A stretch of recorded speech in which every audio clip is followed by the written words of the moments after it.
Hi everyone, कैसे हो आप सभी लोग। आशा करता हूँ आप सभी लोग अच्छे होंगे और आपकी पढ़ाई काफी अच्छे तरीके से चल रही होगी। आपका स्वागत है प्रो स्टडी ट्यूटोरियल्स के इस यूट्यूब चैनल पर, जिसमें हम लोग क्लास 10th के साइंस और मैथ्स के कॉम्प्लेक्स टॉपिक्स को डिटेल में कवर करते हैं। और आज के इस वीडियो के थ्रू हम लोग देखने वाले हैं हेरिडिटी एंड इवोल्यूशन का लेक्चर नंबर 3, जिसमें हम लोग इवोल्यूशन इस ह्यूज टॉपिक को डिटेल में कवर करेंगे। पिछले 2 लेक्चर्स में हमने हेरिडिटी, वेरिएशन और प्रोटीन सिंथेसिस के तीनों स्टेप्स कवर किए हैं। अगर आप प्रोटीन सिंथेसिस को समझना चाहते हैं, ट्रांसक्रिप्शन, ट्रांसलेशन और ट्रांसलोकेशन समझना चाहते हैं, तो आप लेक्चर नंबर 2 देख सकते हैं। आज हम लोग इस वीडियो के थ्रू इवोल्यूशन और उसके एविडेंसेस समझने वाले हैं। सबसे पहले आइए स्टार्ट करते हैं इवोल्यूशन को। इवोल्यूशन क्या होती है? अगर मैं आपसे पूछूं कि इवोल्यूशन क्या होती है, तो आप कहोगे कि एक लिविंग ऑर्गेनिज्म में कई सारे चेंजेस आते हैं और वो चेंजेस धीरे धीरे इतने ज्यादा ऐड हो जाते हैं समय के साथ कि एक नई स्पीशीज ही बन जाती है, एक नए तरीके का ऑर्गेनिज्म बनकर तैयार हो जाता है। तो ये बिल्कुल सही है। लेकिन अगर मैं आपसे पूछूं कि अगर बंदरों से ही ह्यूमन इवॉल्व हुए हैं, तो इस टाइम पे बंदर कैसे एग्जिस्ट कर रहे हैं? अगर कुछ बंदरों से ह्यूमन इवॉल्व हो गए, तो कुछ बंदर आज भी क्यों एग्जिस्ट कर रहे हैं? सारे के सारे बंदर को ह्यूमन बन जाना चाहिए था। तो यहीं पर सबसे बड़ा मिथ आता है कि लोग इवोल्यूशन को कंसिडर करते हैं कि इवोल्यूशन का मतलब होता है एक लिविंग ऑर्गेनिज्म से दूसरा लिविंग ऑर्गेनिज्म बनना, जो कि पूरी तरीके से गलत है। इवोल्यूशन इस ब्रॉड आइडिया को सपोर्ट करता है कि जो लिविंग ऑर्गेनिजम्स होते हैं ना, सारे के सारे लिविंग ऑर्गेनिज्म, उनका एंसेस्टर कॉमन होता है। कॉमन एंसेस्टर मतलब एक सेम पूर्वज है हर किसी लिविंग ऑर्गेनिज्म का, जो कि आज के इस लिविंग वर्ल्ड में आप देख सकते हैं। जो कहानी है वो शुरू होती है आज से 3.5 बिलियन साल पहले। 3.5 बिलियन। तो आज से 3.5 बिलियन साल पहले ऐसा कहा जाता है कि जो हमारा वर्ल्ड था ना, वर्ल्ड, वहां पे हर जगह बस पानी ही पानी था। पानी पानी बिखरा हुआ था हर जगह पर। अब ये जो पानी था ना, इसमें सबसे पहले एक लिविंग मटेरियल आता है। मतलब देखो, पहले ना कोई भी लिविंग ऑर्गेनिज्म प्रेजेंट नहीं था। सिर्फ और सिर्फ अगर कुछ था तो वो थे एलिमेंट्स। कुछ सिंपल से एलिमेंट्स थे, जैसे कि हाइड्रोजन हो गया, ठीक है। ये जो एलिमेंट्स थे, हाइड्रोजन और कुछ ऐसे सिंपल एलिमेंट्स थे। अब इन एलिमेंट्स के बीच में कुछ रिएक्शंस हुए। इन रिएक्शंस के बाद ना आगे चल के एक समय ऐसा आया कि कुछ नए कॉम्प्लेक्स प्रोडक्ट्स बनने लगे, कॉम्प्लेक्स मटेरियल्स, ठीक है।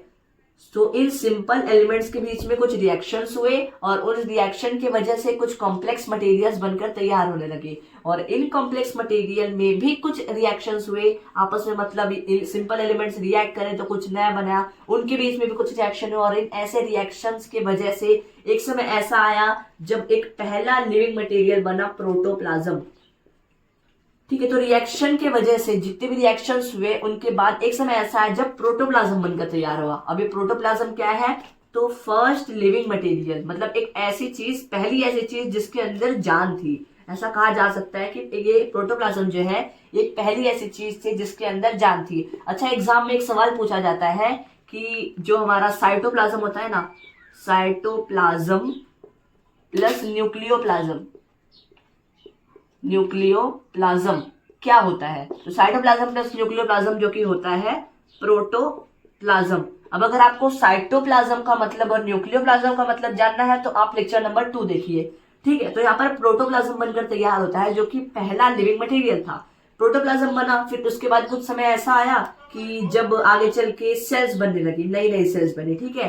तो अब ये जो नई नई सेल्स बन रही थी ना, ये प्रिमिटिव सेल्स थी। मतलब प्रिमिटिव का मतलब क्या कि इनके अंदर न्यूक्लियस वगैरह नहीं था, इनके पास सेल ऑर्गेनल्स नहीं थे, ये ज्यादा डेवलप्ड नहीं थे, मगर हाँ इतना कह सकते हैं कि ये लिविंग थी, मतलब इनके अंदर जान थी, ये कुछ प्रोसेसेस परफॉर्म कर सकती थी।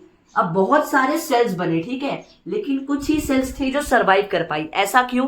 क्योंकि देखो, अगर एक ही चीज को सरवाइव करनी है तो उसे जरूरत होगी न्यूट्रिशन की। जैसा कि अगर हम लोग आज जिंदा है तो हमें न्यूट्रिशन मिल रहा है, तभी तो हम जीवित है। अगर न्यूट्रिशन यानी कि न्यूट्रिएंट्स हमें ना मिले तो हम लोग जिंदा नहीं रह पाएंगे।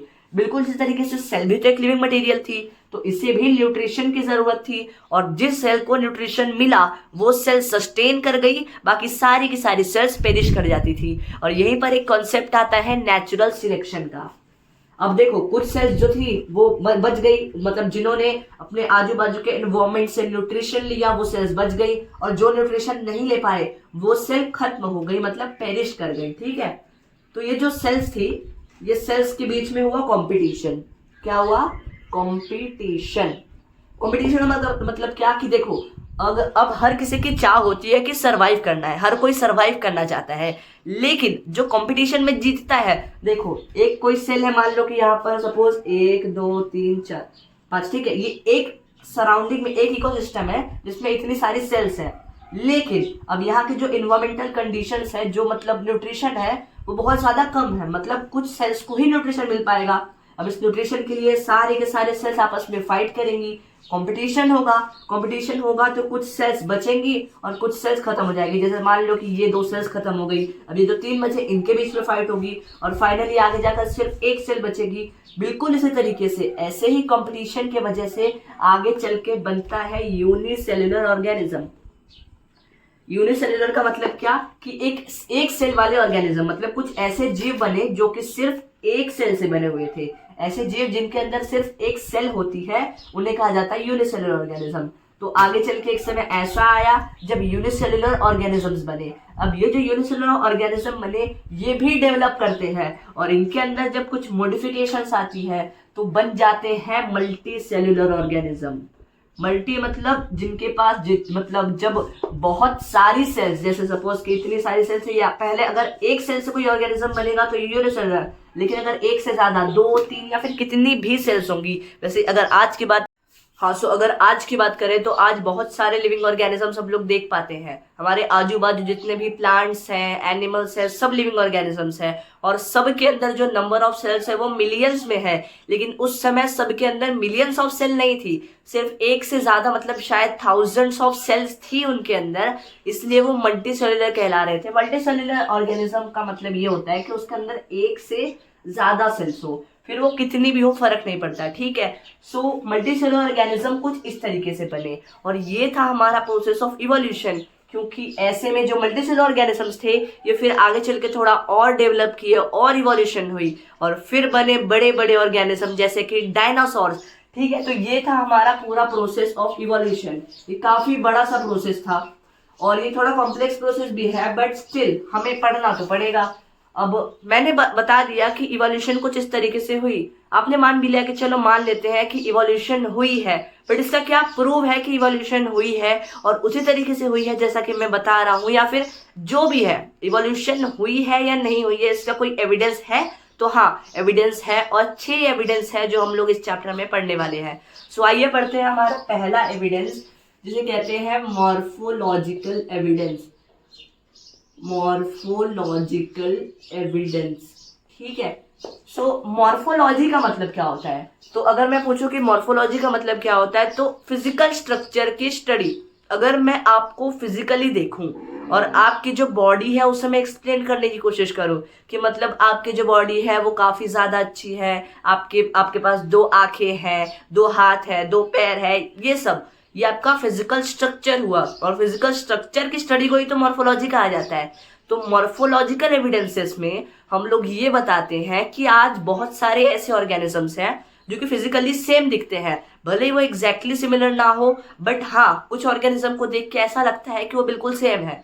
जैसे कि अगर मैं बात करूं कुत्ते की, तो अगर आप एक कुत्ते को देखो और एक लोमड़ी को देखो तो काफी ज्यादा सिमिलैरिटी हमें ऐसे देखने में समझ में आती है। तो ये जो सिमिलैरिटीज हैं ये इंडिकेट करती हैं कि हो सकता है कि ये जो ऑर्गेनिजम्स है ना इनका सेम एंसेस्टर हो। और इवोल्यूशन की थ्योरी भी तो यही करती है कि जो लिविंग ऑर्गेनिजम्स है ना उनका सेम एंसेस्टर होते हैं, मतलब एक सेम एंसेस्टर से काफी सारे लिविंग ऑर्गेनिजम्स इवॉल्व करे हैं। आज जो हम लोग इतनी बड़ी स्पीशीज देख पा रहे हैं, प्लांट्स, एनिमल्स और जितने भी ऑर्गेनिजम्स हैं, सब किसी एक कॉमन एंसेस्टर से ही इवॉल्व हुए हैं। यही तो कहती है हमारी थ्योरी ऑफ इवोल्यूशन। और इसी को सपोर्ट करते हुए पहला एविडेंस, मॉर्फोलॉजिकल एविडेंस भी यही कहता है कि ऐसे बहुत सारे ऑर्गेनिजम्स हैं जो कि हमको देखने पर ऐसा लगता है कि शायद यार ऐसा हो सकता है कि इनके जो पूर्वज होंगे वो सेम होंगे। क्योंकि अब जैसा कि मैंने आपको एग्जांपल दिया है कुत्ते और लोमड़ी का, जिनके फेशियल स्ट्रक्चर सेम है, इनकी पोजीशन ऑफ आईज सेम है और उनकी नोज का स्ट्रक्चर सेम है, उनके ईयर्स का स्ट्रक्चर सेम है। बस हाँ कुछ डिफरेंसेस है, लेकिन अगर हम लोग ध्यान से ऑब्जर्व करेंगे तो हमें सिमिलैरिटीज भी दिखेंगी।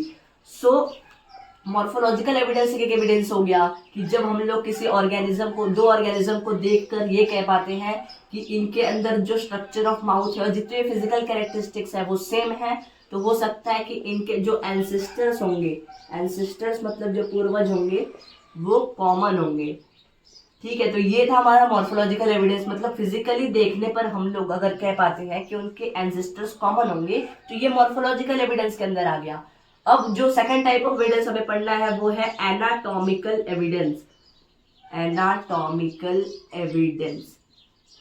सो अब अगर मैं आपसे पूछूं कि अगर आपके बॉडी के अंदर के स्ट्रक्चर को स्टडी किया जाए, तो अगर मैं इस हाथ का एक्सरे निकालूं तो मुझे दिखेगा कि यहाँ कहीं एक बॉल एंड सॉकेट जॉइंट होता है, फिर इसके बाद मेरा हाथ कुछ इस तरीके से जाता है, यहाँ पर एक और जॉइंट होता है, ठीक है, फिर इसके बाद ये हाथ ऐसा कुछ जाता है और फिर यहाँ पर मेरी होती है फिंगर्स। ठीक है, तो ये क्या है, यहाँ पर ये मेरा हाथ है, ये एक जॉइंट है, यहाँ पर एक जॉइंट है, ये फिंगर्स है और फिंगर्स के बीच में भी देखो फिंगर यहाँ से टर्न होती है ना कुछ इस तरीके से, मतलब यहाँ भी कहीं कुछ जॉइंट्स हैं। ठीक है, सो ये है एक ह्यूमन हैंड का स्ट्रक्चर, ह्यूमन हैंड। ठीक है, अब अगर मैं एक बैट के पंख की बात करूं, जिसे हम लोग एक पैटेगियम कहते हैं, पैटेजियम ऑफ बैट, तो जो पैटेजियम ऑफ बैट होता है ना वो ह्यूमन हैंड से काफी ज्यादा अलग होता है, लेकिन स्टिल ये जो बोन का स्ट्रक्चर है, ये जॉइंट यहाँ पर भी होता है, बैट के पास भी ये जॉइंट होता है, ये जो हैंड का ये ऐसा है ना जो नीचे जा रहा है हमारी डायरेक्शन में, ये हैंड कुछ इस तरीके की मसल्स भी होती हैं बैट के पास, और फिर ये जो यहाँ पर ये जॉइंट है ना कुछ इसी तरीके का कुछ ऐसा जॉइंट भी होता है बैट्स के पास, और फिर जो पंख ऐसे फड़फड़ाते हैं ना, यहाँ का ये हमें कुछ ऐसा फिंगर लाइक स्ट्रक्चर भी देखने को मिलता है एक बैट के पैटेजियम में। हाँ, इन्हें देखने पर मुझे समझ में आ रहा है कि ये पूरी तरीके से सिमिलर नहीं है, बट स्टिल ये जॉइंट्स हो गए, ये बोन्स का स्ट्रक्चर हो गया, ये सारी चीजें सिमिलर है। मतलब जो एनाटॉमी है उनके एक्सेल मतलब उनके बोन्स के स्ट्रक्चर अगर सिमिलर आ, सो होप आपको समझ में आ गया होगा कि एनाटॉमिकल एविडेंस का क्या मतलब होता है।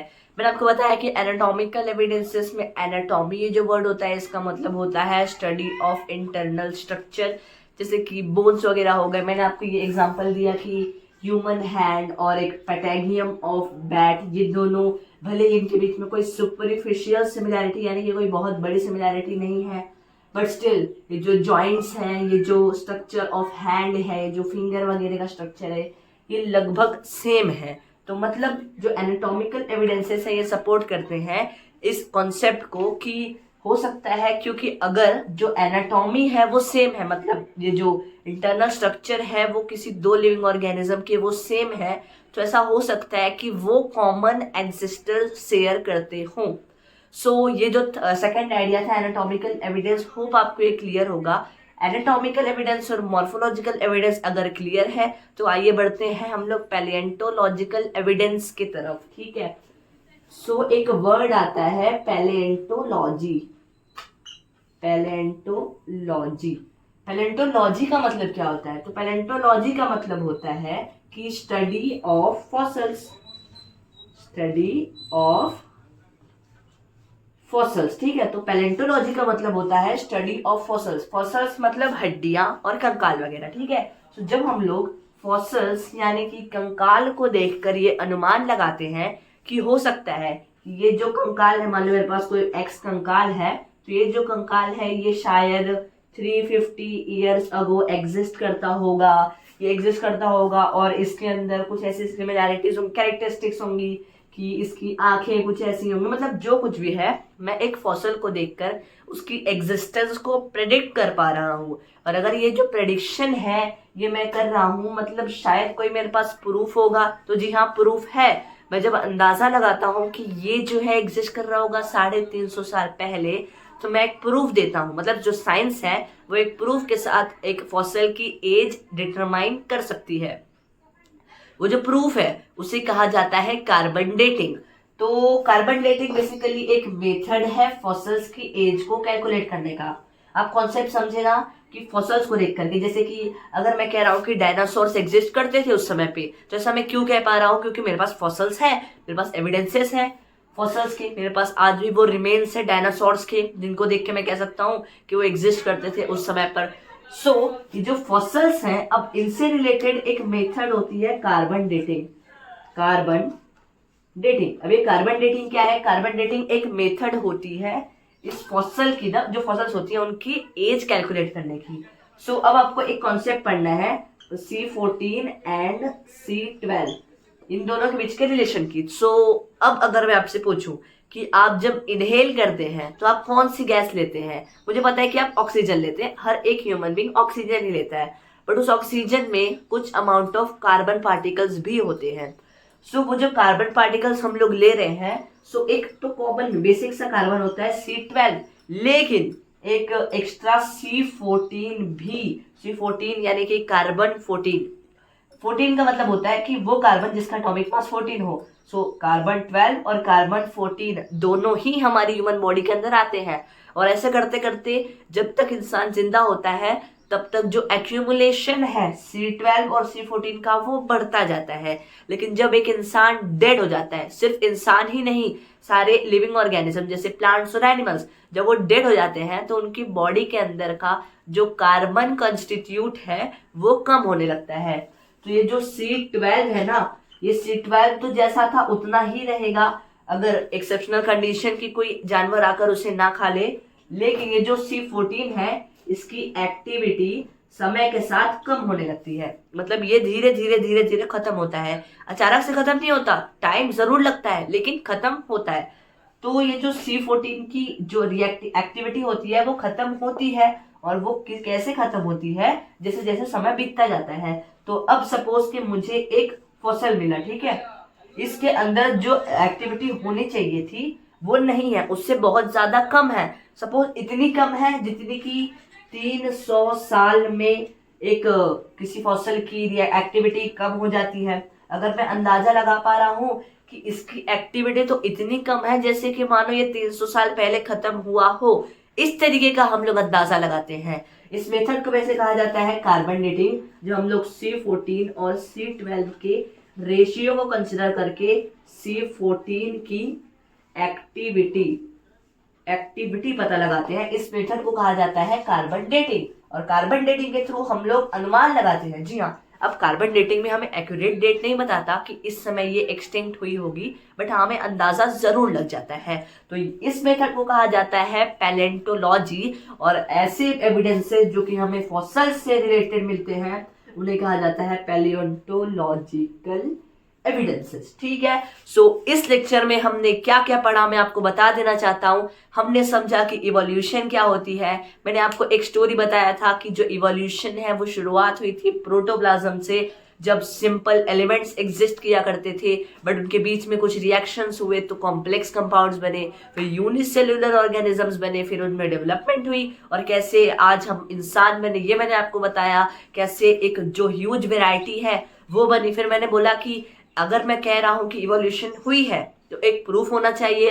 वो प्रूफ के तौर पर मैंने आपको 3 एविडेंसेस पढ़ाए, मॉर्फोलॉजिकल, एनाटॉमिकल और पैलियोंटोलॉजिकल। होप ये सारे एविडेंसेस क्लियर हो। सो अगले लेक्चर में हम लोग और 3 एविडेंसेस पढ़ेंगे, और फिर 1 से 2 या फिर 3 मैक्सिमम लेक्चर में ये चैप्टर हमारा कंप्लीट हो जाएगा। सो बड़े रहिए प्रो स्टडी ट्यूटोरियल्स के साथ, स्टे ट्यून्ड।